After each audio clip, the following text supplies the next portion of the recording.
बजवा ले बजनिया हो भैया डोलिया ले कहार छातावा लगवले कवन भैया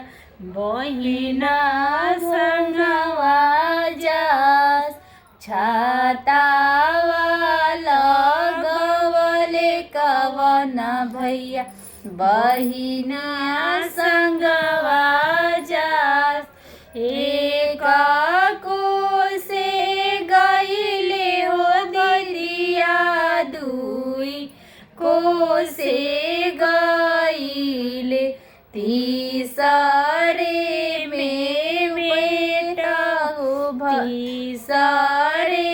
में पर्दा उठाई जब देखली बहिनिया हमारा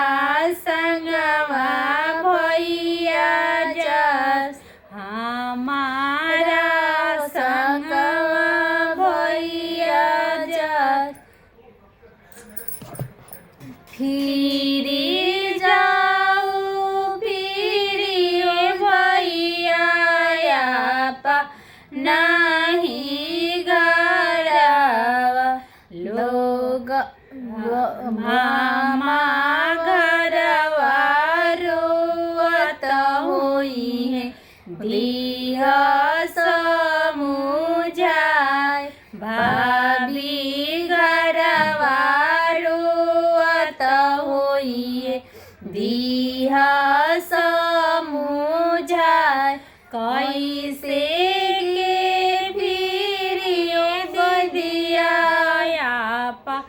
नहीं गरावा लोगावा कहला बहिना बिना भैया के बहिनिया डोलिया